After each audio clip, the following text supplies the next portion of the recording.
Welcome to Casual Watch Talk, the podcast from the Casual Watch Reviewer YouTube channel. Join us as we talk everything watches, from watch collecting, the latest horology news and interviews. If you're not already subscribed, subscribe on your favourite podcast app. Let's dive into the show.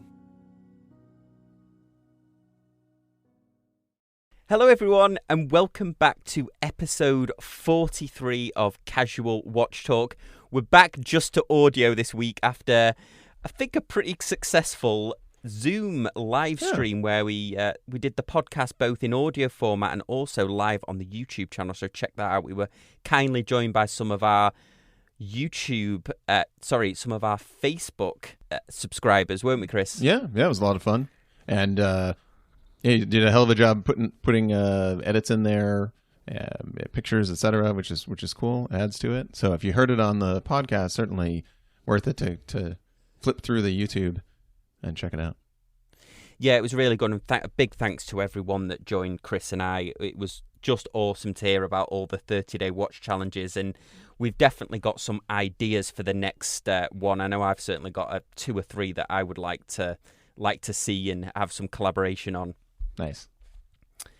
Well, as always, we love to kick it off with watch obsessions. I think this week we've got a couple of news stories, and then we're going to do, for the main part of the show, something which I find fascinating, and I think it's one of the most talked about subjects on most watch forums, I think, which is watch Lume. So we're going to kind of go through a bit of the history and then talk about modern photoluminescence lume, so stick around for that and you'll get to hear our views on it. But Chris, as always, I throw the gauntlet to you for watch obsession.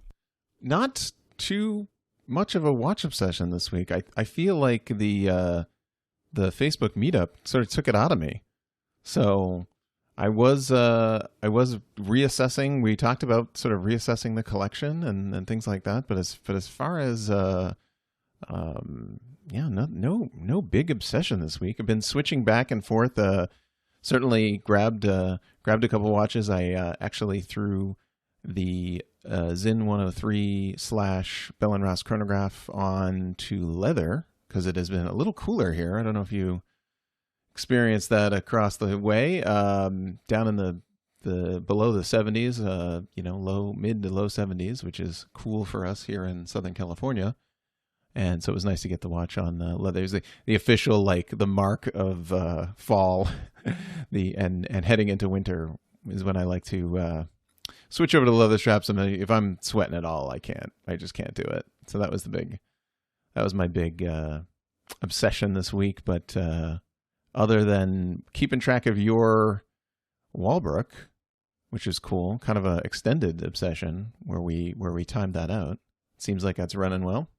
Yeah, it's doing really well. Yeah, we changed the movement to, and we were a bit unsure, weren't we? Because it was a Chinese clone of a Miyota movement, which is a clone of an ETA movement. Right, yeah. It's like a copy of a copy of a copy. And a little hit or miss, but we bought it from a reputable place, and as soon as I put it right on before I even did anything with it, I put it on the time grapher, and it was like 2 seconds, and doing pretty good in a couple positions, so really cool. I had a crazy first week with it, maybe like a new puppy or something, but once it settled down, getting some really good results in it. Good. It's sort of variance of between 1 and 2 seconds a day, so hopefully that lasts. But yeah, I guess my watch obsession has been, I don't know what's going on, but I think as I near my milestone birthday, which is coming up in 2 weeks, I originally wasn't.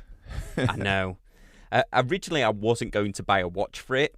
Then I got into a panic of, should I buy a watch for it? And then my wife, basically, she said to me, you can have any watch you like within reason, obviously. Okay. But you have to keep it. And you know what I'm like, Chris? Like, oh, God.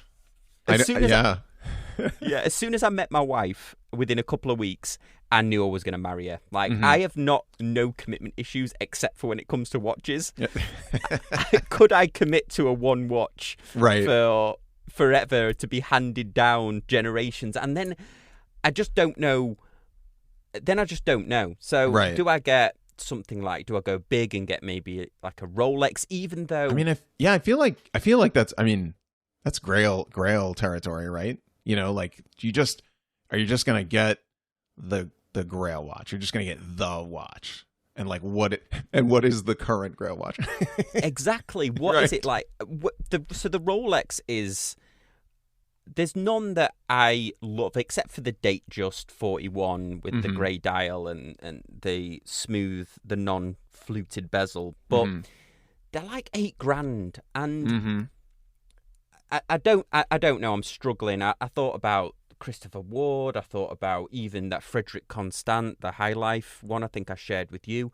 So I'm in like a bit of a irrational panic, even though I actually like all my watches that I've got now. I love that Breitling, Right. this Walbrook. I'm actually thinking of getting rid of some of my watches, but I'm on this panicky mess of, do I need something for my 40th? And what Yeah. should it be? I looked at the Breitling Super Ocean, and then there's this whole thing of like, then I have to like it enough that I would keep it forever. You keep it forever. I think that's the stress that's really pushing that's kind of killing the buzz on that, because you're like, if you're just free to get anything, but then you're like, but I got to keep it because it's my 40th, Like, yeah, but this is the thing. I don't love a Rolex Datejust, but I'm trying to like predict future Sam when I'm Right. sat on. Right. What does 53-year-old Sam say? Let's go to Exactly. the future. You're like, wow, it's a good thing I kept that Datejust. Like, geez, those things are $12,000 now or whatever. Exactly. In the future. Exactly. Because 5 years ago when, or maybe 5 years ago when most things were in ready supply from Rolex, Right. and you would have looked at a Submariner and gone, oh wow, God, $5,000's a bit much I know, for this right? Submariner. Yeah. And now if you could go back in time, you would have bought 4. I know. I 2 years ago I looked at the Seiko, the Grand Seiko Diver, and I tried it on. I tried it on. It was just a little too big. I just kind of couldn't go for it. But I really liked it. Really liked it. But there was just something about it, and definitely possibly it was the price. And I'm like, and the dealer was like, I could probably do 4,800. And now I'm looking and I'm like, you idiot. To pick up a Grand Seiko Diver for, from an AD brand new for like $4,800. You're like, what am I doing? What did I do? It would have been a bargain, wouldn't it? Look, Yeah. And I even looked at Zinn, your favorite. Yeah. Yeah. So anyway, that's any suggestions? Head on over to the I don't Facebook know. guys. Yeah, I if guess you can so. help me.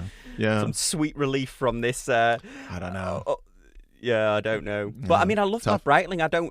I'm not lusting after a watch because I want to add one to the collection. It's more to do with this milestone birthday, and I know that it's funny because in 1980 is that weird transitional year where most people were kind of like, oh, should we really do mechanical watches anymore? Right. Or should we just get on the bandwagon with quartz? Because I think the quartz crisis was fully in its swing by then. Right. So, because I even asked Josh Wolf, who a friend of the show who does Hamilton restoration, whether there was any Hamiltons around that period, and he was like, I don't often see them. I see like 70s, mid to late 70s, where it sloughed off, and then only in the 90s or whatever when Swatch Group got them going again. That really interesting. Yeah. All right. So I have a suggestion. Here's what we do. You pick up like a really fun looking Swatch, like for $150, okay, and then just don't say anything, and then go spend $5,000 on something else. And then just then keep the I mean, like, Swatch. there's your 40. This is my year 40 watch, and just like post it up on Instagram, all smiles, because you can keep that. You definitely keep that, no problem, because it's not like you're gonna what are you gonna flip it on eBay? But yeah, I think you're right though. I feel like if you get yourself into something, if you get yourself into an OP or a Datejust or something that's got some cash behind it, if anything happens, you're just gonna look at that thing and be like, well, there's $7,000 sitting there. Exactly. Or if they do go up even more in price, or they get discontinued. I mean, I even really seriously I know I give Braemont a half-hearted hard time on the channel sometimes, but I looked at the Braemont. You can get them secondhand for. There's ones that are a year to 2 years old that are 900 less than retail. It's great. And especially like in the UK, because I imagine most of the Bremonts that are being sold come from the UK, and we have to pay a 20% VAT on top of that. So they're taking a significant hit on these. But even secondhand, I think some of these Bremonts are gorgeous. The divers, I still think they're a tad too expensive. Yeah. But at least you're getting it. At least if you go used, then you're not where you may be less worried about the dents and scratches. Yes, that's true. And then you gotta, you'd get a decent deal on it, so you don't have to pay the depreciation on it. So then you're not looking at the depreciation sitting there. So that's a tough one, Sam. Yeah, it really is. And the more I learn about Breitling, I don't know what I ever thought of Breitling originally, whether I just thought it was a bit flashy, blah, blah, blah, and it's kind of the whole pilot thing that they were milking. But the more I learn about the company and how they make the watches, there's a fascinating documentary on Netflix, but it's, sorry, not Netflix, on YouTube, but it's made by one of those, like, how it's made type TV shows. Oh, okay. So the guy, like, narrating it really has no idea about watches. Yeah, he's so just reading off the list. Yeah, he keeps calling the dial the face. Oh, jeez. It's so annoying. And like, there's other things that are like, right.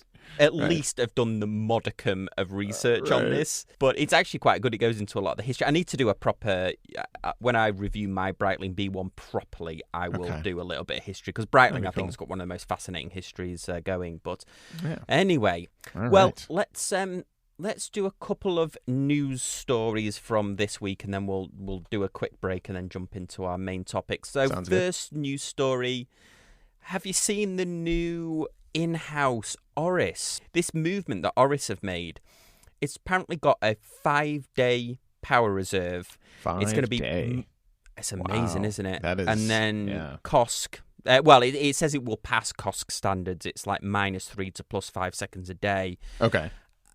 But Scottish Watches picked up something straight away from the movement, and Chris, did you notice it as well? I didn't pick up on this, but so if anyone's seen this movement, it's called the Caliber 400. It's a pretty looking movement. It's not heavily decorated. It looks extremely industrial, and there's a lot of writing on it. Yeah, clean would be my description of it. Yeah, that's a great description. But when the rotor's in a certain position, and Scottish Watches did this on their Facebook group, it actually looks like the outline of their famous bear logo that they use for their charity endeavors. I can see so that. The ears, the eyes, and the mouth. Yeah, like the two gears, looks like the two main power gears are sort of poking out on the sides, look like little ears, and then the jewels. Yeah, totally. And then the way they sort of circularly cut the where the balance was. That's cool. Yeah, it does look more like a smile each time they do it. But so I'm not sure. Let us know on the Facebook group if you know this. I was trying to do some research before, but I can't see what watch it's going to be in. But they are offering a 10-year warranty on it. So, wow. So it's amazing. That's 5 days, 120 hours of power reserve. So I think, and I'll have to do some more research in it. It looks like it might have 2 barrels in it, is what I think. Maybe I'm wrong, but no, I think the gears, the 2 ears. Are I think so. I think so. But that amount, like it's interesting to me. Just working, fun time modding, working on watches. I mean, I know the amount of energy that's stored in that little barrel spring. Once you wind that thing 40 times, there's some serious torque there that's ready to pop out, and I cannot imagine how much torque is on the gear train with a fully wound 120-hour barrel.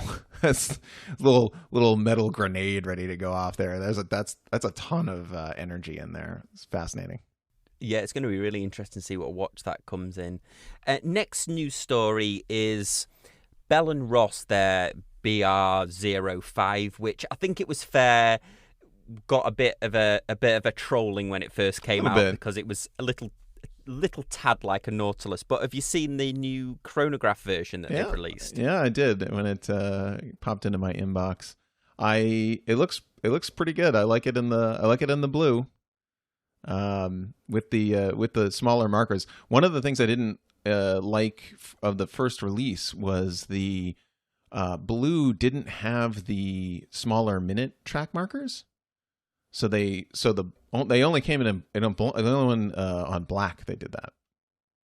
And so with the chronograph now they sort of have the identical dial.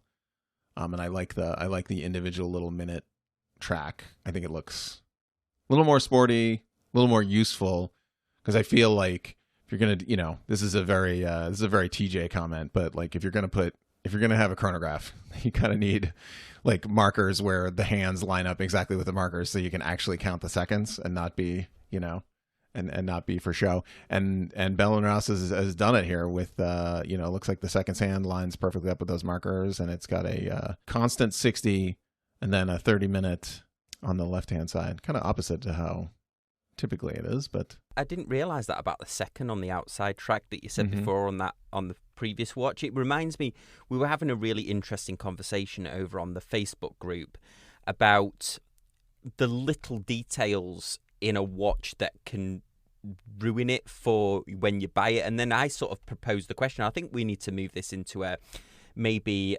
another group meetup where we talk about this and film it for the YouTube, or I'll make a YouTube video on it. Is the more you learn about watches, does that mean that it's very rare that you're truly happy with a watch? Right. What do you think, Chris? Yeah, definitely it can. I mean, we've talked about like checking the boxes, and it's interesting how sometimes you get into this mode where you're like, oh, it has to have this and it has to have this, and then if it doesn't have the one thing, and a lot of times you sort of have to take a breath and like calm down about it, like, okay, it doesn't have a screw down crown, but it's 100-meter water resistance because it has like modern silicone sills, and and if you splash yourself into a pool, it's not going to be a big deal, this kind of thing. So it's these stats that you're kind of like, as you learn about watches, you have to like let go of some of this stuff. But speaking of nitpick stuff, I will say I truly feel that the way Bell and Ross does their date wheel is amazing. If you're gonna do an offset, make it so that the date is horizontal, and so they have a 4:30 date, but it's perpendicular horizontal to the rest of the dial. So when the numbers pop in there, and they do that with all their vintage line too. My V2 GMT is that way as well. Not that I can see that little number now that I'm getting older, but but it's there.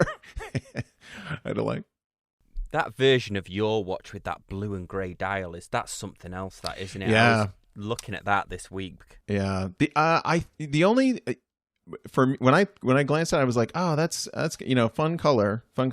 I kind of wish they kept the GMT orange, but they went with the blue, the red on that. So red and blue, little different. So, but yeah, very different, fun color variation for sure. Something that you don't typically see. Last news story we've got here is actually going back to Breitling. I was just plugging them before, but they've created this an app or at least a digital passport based web service, which I think the idea of apps is, I can't think of another watch company that has an app where it's not like just a digital catalog, but it seems like this is actually something that looks pretty cool. So each watch is going to come with a digital passport on it that's going to have all of your warranty information, all of the repairs. So essentially it's going to be like a digital logbook of the watch. And the idea of this is not only is it going to be obviously excellent for owners, but when it comes into the secondary market, then you're going to be able to share this information with it and authenticate the watch as well, see whether it's stolen and things like that. I think this is a great idea. They trialed it and now they're actually rolling it out now. I think it's a fantastic idea. Yeah, exactly. I mean, I think this is something that many Swiss watch, companies haven't really tackled. This where the watch is reported stolen or that they have sort of a registration. I mean, I find myself sending emails about, the vintage stuff that I have all the time, and just, when was it made? Do you have any information on if it was ever serviced? These sorts of things. And, sometimes brands can certainly help you out, but it's an email back and forth 4 or 5 times, this sort of thing. So it's kind of nice to have, in the future, a whole sort of a logbook of what has happened to your watch.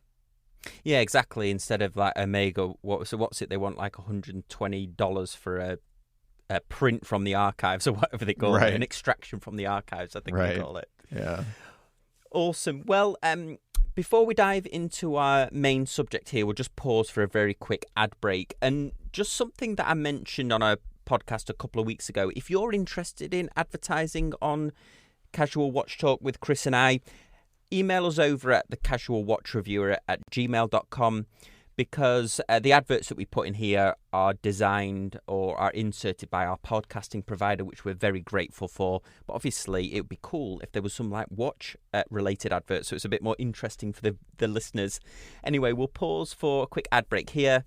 Hey, it's Kris from the Casual Watch Talk podcast. As our longtime listeners know, we often talk about cars here on the pod, and that's no coincidence. Like a lot of mechanical watch lovers, we're both into cars and racing. A couple years ago, I curated a collection of automotive-inspired straps and started the Camping Auto Club. Camping Auto Club watch straps celebrate the rich history of automotive liveries with their inspired colors. Available in a single-pass NATO, two-piece, and our new super comfy elastic NATO. Check out Camping Auto Club on the web. That's championship in Italian, CAMPIONATO.club. Hi everyone, welcome back to Casual Watch Talk. So for our main subject today, we're going to be talking all about Lume. And we'll go into a bit of the history about luminescence on a watch. And also, I don't know, Kris, I think this is probably... I know there's a lot of controversial watch subjects, isn't there? But Lume is quite a controversial subject, isn't it, I think? Yeah. I feel like it is. And it also, it sort of breaks off into... Yeah, it's like a catalyst for other...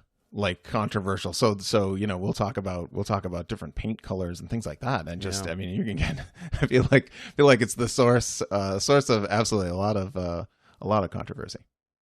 It's funny, what spurred this off for me wanting to do this as a subject was I've just reviewed the new Phoebus, the Proteus watch, and their Lume shot on there is amazing. They use a lot of combinations of Lume, generous applications of it, and they're such an interesting company to deal with, because I think they're owned by a family or husband and wife, and every watch they create, they try and do their best job of it, but then they're like the most critical about their own watches. So I emailed them back and said, hey guys, this Lume shot is amazing that you've put on here. I mean, right. it's stunning.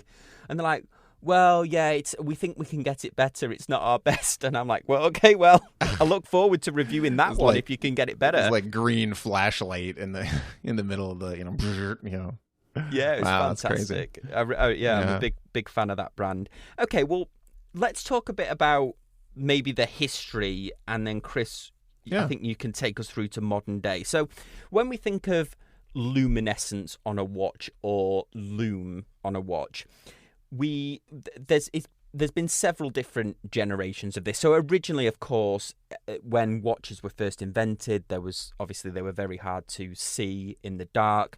You had watches in airplane cockpits, things like that, other instruments that did need to be seen especially in wartime, in the dark, especially when you couldn't have lights on.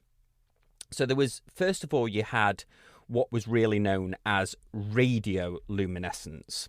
So what we'll mainly talk about today is we're going to talk about photoluminescence, radioluminescence, but we're not going to really touch on electroluminescence, which is things like Timex Indiglo or what's on my Breitling watch, Kris. Right. It's electrical that's agitating to make it luminescence. So radioluminescence originally started out with, in fact, from Marie Curie, really. Yes. And the discovery of radium, which is a naturally occurring material that can be mined. And then when it's mined, they notice that, hey, this thing is glowing. And that was great discovery of the time was, wow, this stuff glows. I think it's got a half-life, 1,600 years or something. Yeah, that's correct, yeah. I mean, It's fascinating because Marie Curie's belongings are still radioactive. so like there's that I think it's I don't know if it's her laboratory, like the doorknob in her laboratory is just like still off the charts radiation from that. So and I it was they started putting it in everything. Yeah. Because it was that solution that would glow. And I think they did it before they even really started to research or understand any sort of health effects. And I think Marie Curie knew that there was some like when stuff just randomly glows, like there has to be some energy being put out of this, and it can't all be perfect, But the cat was out of the bag. They were already putting the stuff in, they were painting it and they were using it as like a health cure in some cases. I mean, just toothpaste, because they believed that this energy gave energy to your body as well. Right. Very famously, of course, this was then made into a solution that was then painted onto clocks and dials. It was in a thin layer, so oftentimes it had to be repainted because it would degrade itself. Mm-hmm. At the time, it was an absolute revolution, and then soon to be found out years later, especially these women that were in the factories painting this luminescence on, who were painting it on by hand with a paintbrush. They were giving the paintbrush to a point in their mouths. They started getting horrendously ill from it.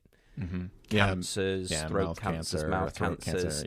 This is a fascinating book, I believe. I think they made into a movie as well, all about the radium girls. I've talked about it on the channel before. I'm actually going to make a video about this subject because I think it's a very interesting period in time. And I believe I was watching Federico Talks Watches and Hands. His watch maintenance guy said that when he was going through watchmaking school, they would show them pictures of like x-rays of people's bones where you could almost see like a watch dial imprinted on their bone because the radiation had come through a wristwatch. You breathe that stuff in, so there's some people that won't even touch it. Watchmakers won't restore these radium dials because it's just so horrendous. And another 1600 years, what's it been, 60 or 70 years since they stopped using it, so I mean, that's nothing. It's there was a story that I was sort of doing some research here with this, and there's a story. So the byproduct is radon gas of its degrading.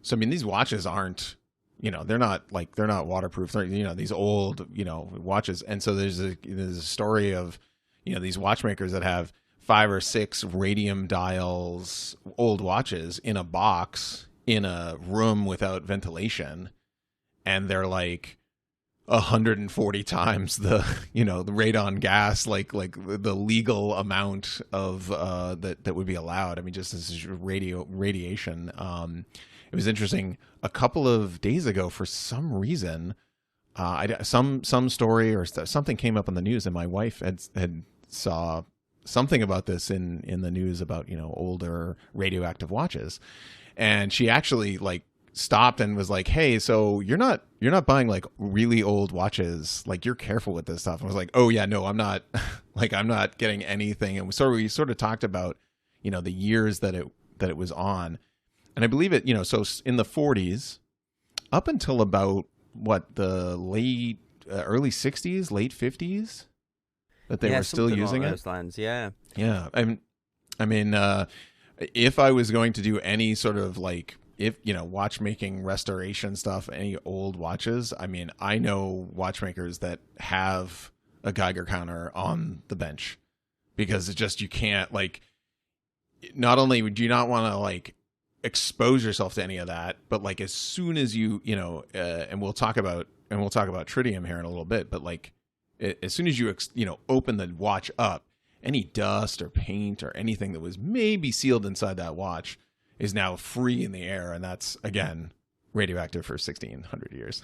So yeah, it's amazing, isn't it? And I think, and if anyone thinks, oh, this is an interesting history, but how does it affect people nowadays? Well, in fact, it affects all of us if we've got jobs, because this Radium Girls actually led to the first class action lawsuit against for employees towards a company. So a lot of like health and safety and stuff like that really came from that. Exactly, yeah. Their unfortunate sacrifice has actually made being employed by a company and company versus employee health and safety regulations are better for all history forward from that point. But let's talk a little bit about tritium. So tritium originally was, they had to find something that was better than radium. So they found tritium, which is nowhere near as radioactive. And then what they first did is, although it does have some radioactivity to it, and you need an import license, don't you? It's regulated by the Nuclear Regulation Commission in the US. Correct. So originally it was painted onto dials. So you might see a little T in a circle on some CWC watches, I believe on some of the Speedmasters. Yep. So you'll see this, but now, Chris, they don't paint it on, do they? Right. Yeah. That stopped probably in the early 2000s, late 90s would be, I'd say. And for Swiss-made watches, if you see T Swiss-made T, that indicates that the material tritium is present. So if you have a tritium dial painted watch, it would say T Swiss-made T on the dial. They also used Swiss T less than 25. So the bracket there, the Swiss T less than 25 specifically indicated that it emits an amount of tritium that's less than 25 millicurie. Now that's, the emitted amount. I didn't check to see how much like a banana, like the phosphorus in a banana, or I think that's the comparison they use, right, banana. yeah, And the something particles like are that. so fine, aren't they, that they can't actually penetrate the skin, although they can be breathed in, which is obviously a concern. Yeah, and then also they did Swiss T25 as well, which you'd see this on again Swiss watches that were in that maximum allowable amount of tritium that they would paint on the dial. Now I have two T Swiss made T watches. They are my Zin 103 / Bell and Ross and my Zin 144 Bell and Ross. And it's interesting because only a few years difference. So I sent a message to Zin asking, can you give me the manufacturer date? And they placed the 144 that has almost like a golden warm color.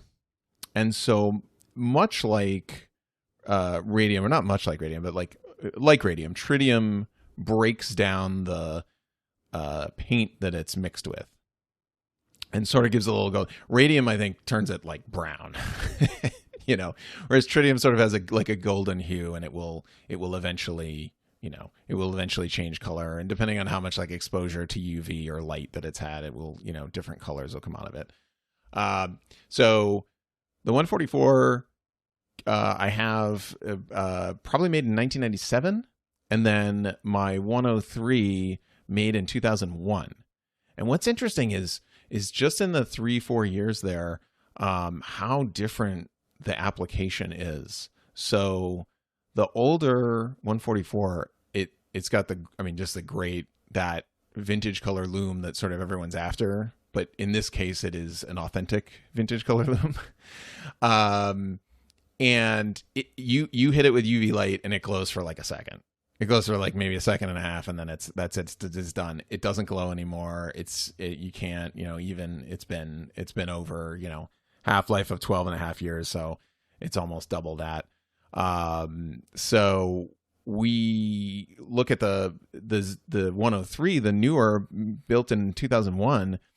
And I don't quite know if it is actually tritium, because I think they either used a mixture with some luminova, but it glows completely differently. I mean, it has some sort of yellowing, a little bit of yellowing, but nothing like the watch that's from 1997. So it's sort of interesting to sort of backtrack to see what's possible is that the dial was printed and they didn't change the printing on the dial, and they just put luminova instead of tritium on there. So hard to get without back and forth, emails with manufacturer and actually finding some of the history on it. It's hard to know, but that's my experience with painted tritium. Yeah, so you will see tritium. They still use tritium now, but they don't paint it on, do they? Now you see it in gas tubes. So very famously, Ball use these little tiny gas tubes. So they're like mini fluorescent tubes. We have Marathon use this. Chris, friend to the channel, he's uses on his Marathon Navigator, and then some of the tougher watches. So do you want to explain that process of what those are? Yeah, so the idea is, so tritium, much less radioactive than radium, much, much, much less. Still has some radiation, but the sapphire crystal and the case of the watch pretty much stop all of the radiation that was coming out of tritium. So only when you're working on a tritium watch where you're directly exposed to, and I want to say exposed, but we're talking again 25 millicurie here, so a very small amount of radiation. Obviously don't want to touch any of the paint, etc. But so the industry decided to move to the little vials, basically small glass cylinders that are filled with a gas mixture, and it's tritium, but it's also what makes tritium glow is the phosphorescence material that's mixed with it in a particular chemical. So it's not, it isn't the tritium glowing itself. It's pinging off of whatever it's mixed with, and that's how they're able to make like a bunch of different colors. So you've got greens and blues and reds and yellows and orange as well. Orange as well, exactly. And the industry felt that it was safer because now it's encased in glass, and so it's not, and also being inside the watch, so it's sort of like double casement. So it, little more often you will see that. The trade-off with tritium is the pros are that it glows constantly. It doesn't need charging under light. You don't need to see it. But then the disadvantages is that the tubes then restrict how design-wise you can put them onto a dial, don't they? So ball, you'll very commonly see that they have some of the numbers that are made of tritium tubes, but they look almost like digital numbers, don't they? Because they're having to be made out of these. There's no curves or... Yeah, exactly. Right. They are, I would say, they are taking that technology to the absolute limit. I mean, they like color wise, they'll use 6 colors on a dial, like of different glow, and then spell out all the different numbers, and it has that sort of look to it. So yeah, you're a little limited in what you can do, but again, will glow for always and will glow for 12 plus years. So then we move on to what I'm sure everyone will be most familiar with, which is what's known as photoluminescence. So this is a process where the paint, the substance that's used in the paint, absorbs light, and it absorbs light very quickly, and then it retains the light in energy, and then the energy is released. Typically, if you've got a good application of it, you might get an hour to 90 minutes. It will still be visible after that time, but it will be heavily faded. And this, Kris, is where we get to things like Swiss Superluminova, isn't it? And Seiko's proprietary mix that they use. Yeah, so Luminova was originally created in Japan. And during, again, this same, during the war, needing to illuminate instruments in airplanes, Seiko worked with the company Nemoto and Company, who holds a patent for that phosphorescent pigment Luminova. I was actually surprised to learn that they didn't pick that up until about 1993. And you didn't really start to see that on watches until 93, 94. Lume Bright, and it's essentially a Seiko made distributed product of Luminova. So it's sort of their patented mixture. And then you have Superluminova, which is strictly Swiss and is a brand that's dictated by the Swiss. But it does get a little confusing sometimes because they're like, oh, I've got Luminova, I've got Lume Bright, I've got Superluminova. You're like, what are we talking about? But we're talking about photoluminescent paint in various mixtures. Yeah, and they're given numbers, aren't they? Typically like C1, BGW9. The advantage is that it's a paint, so you can get very artistic with how it's. You can also make it into solid plastic formed elements, I think, as well. So like rings, bezel rings and stuff like that. You can inlay it into bezels. You can inlay it into bezels and then encase it in a resin or encase it in a sapphire. And because of the nature of it, you can color it, which brings us to this, what I find quite a weird sort of transition of all three of the elements. And I'm going to make a video on this, so I won't kind of lose the plot too much. But now we have this trend where Superluminova is then, which will never change color. It will never change color. We should mention that. It's stable forever. Yeah, it will never patina. We now get this weird sort of crossing of paths where Superluminova is then aged to look like decaying radium, right? Which gives this peach, or depending on, you've got a joke. It's like between peach and poo. It's kind of the two colors, isn't it? You either yes, get like that's a good, right. the peachy glow, or you go all the way right to the brown section of the Pantone color chart. Yeah, exactly. And they specifically, so they have so C1 is white, C3 yellow, C5's greenish yellow, C7's green, C9's a bluish green. So you usually hear like a C9 with and then the BGW9 is that light bluish white with about 95% glow of C3. And so that's a very, very popular. So they have all these mixtures. And then they have a mixture that is called Old Radium that appears to be aged vintage tritium lume or radium lume, and glows a bright yellowish green at night. So yeah, it's such a weird. I'm gonna definitely have to do a YouTube video on this. And the other thing that I find interesting with the Lume as well is it's hard to apply onto hands, isn't there? So you can have a watch that has Superluminova, but it also depends on how it's been layered as well. Correct. Yeah. You'll find they will put multiple layers on. So think of like a powder mixture in a paint, in like sort of a clear coat paint. Well, depending on the thickness of the powder, I mean, you want to be able to paint this on, but at the same time, in order to have a really thick, amount of glow, they might apply 3, 4, 5 layers of luminous paint to the hands in order to get the glow that they're looking for. And you can certainly tell if you've ever looked at or purchased aftermarket Seiko hands. They just do not live up to. I mean, I can take a UV light to my little extra hands box, in my workshop box here, and I just immediately know which ones are OEM and which ones aren't, because they've patented that mixture.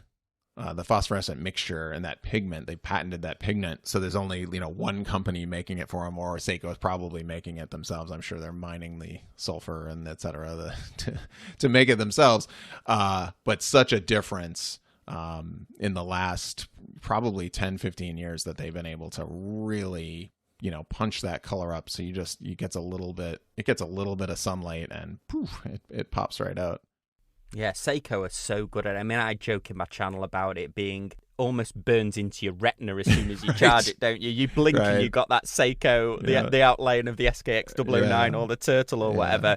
But yeah, you're spot on, aren't you? I think when we were playing around with my Seiko Turtle and we put those first set of hands on, as soon as it got in the dark, you could tell that the hands were not original. And then we got very lucky the next time that because they even a slightly different glow completely throw off the dial. Exactly. Yeah. Or like even like a different color. I've seen that too, where like not vintage, but like, older 90s, 2000 watches where you'll look at the hour hand versus the minute hand and you'll just know. You're like, oh, the minute hand was replaced. And they're like, how do you know that? And you're like, well, look at it under a UV light. It just looks like a different color. They just didn't match the color, those sorts of things.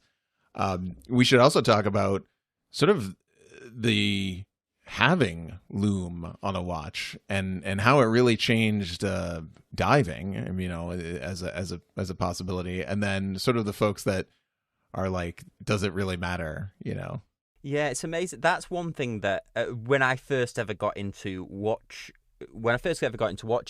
you go through this inevitable stage of like, well, Lume is it really necessary? Because if you'd had to see a watch in the dark, then hands down the electroluminescence is right. Bang out. Right. And I didn't realize this whole concept of actually when you're diving with it, the UV reflected through the sea actually makes the watch glow or more visible. Mm-hmm. Yeah. And then being able to sort of pick that out. So dive watches really benefited from Luminova. But I definitely feel that the industry maybe went a little, maybe went for looming everything, should Lume be showing up on any sort of dress watch? Probably not. Does it matter?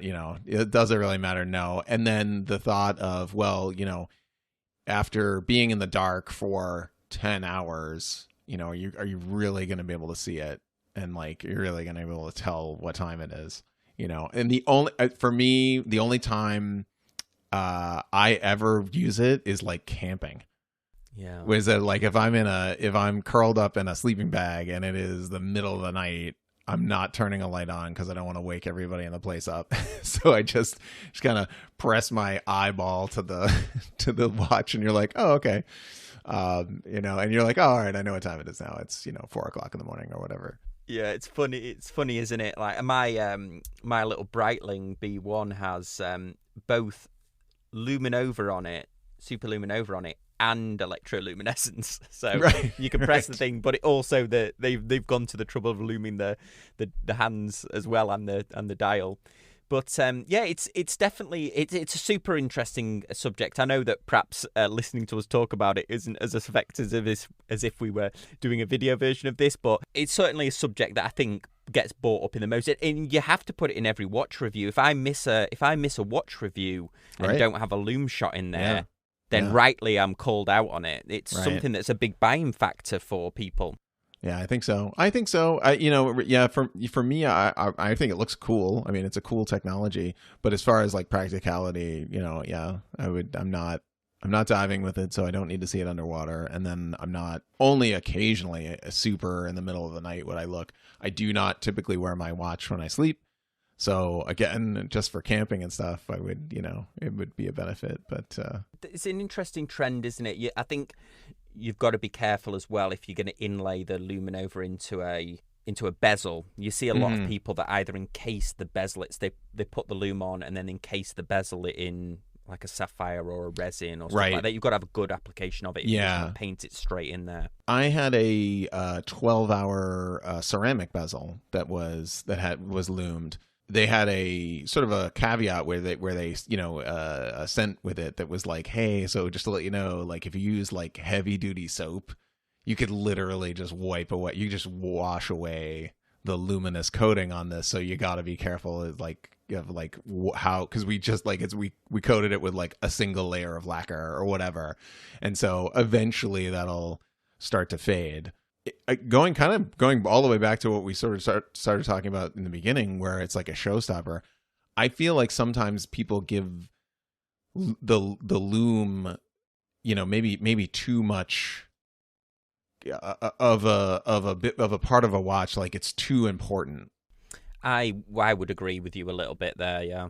Where they're just like, I love the sapphire and the domed, and it's screw down crown, and it's got the stats, and it's got this, movement, and it's fantastic. Oh, but they didn't lume this part of it, or they had this weird, And I guess for if for some folks that need it, require it, we were certainly talking about like TJ in the cockpit, if the lights go out in the cockpit, you need to be able to see them. You need to be able to look down, start your chronograph, and know how much time has happened. So exactly, and that's why he was loving his the navigator, the marathon navigator, because of that tritium, right? Exactly. And a lot of military watches you see, or at least ones that were designed for a military purpose, use tritium, don't they? Yeah, exactly. I think that for me, definitely it's a nice to have, but it's not a game changer. Like it doesn't break the watch if it doesn't have a app.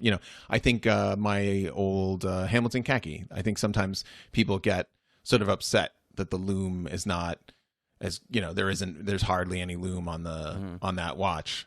But again, it's a field watch, and at 4:00 in the morning, if you look at it and it's completely pitch dark, you can tell what time it is, and that's fine. You're not going to dive with that watch. It's going to be fine. Yeah, if it was so crucial to a function of your life that you had to see it in the dark, then you buy a G-Shock, I guess. Right, yeah, exactly, right. The flippant response to it. Yeah, get it. Awesome. Well, that's been a really fascinating subject. So, guys, let us know what you think over on the Facebook group. We're building up quite a cool little community there. As always, we really appreciate you listening, and we'll see you next time on Casual Watch Talk. Thanks, guys. Bye.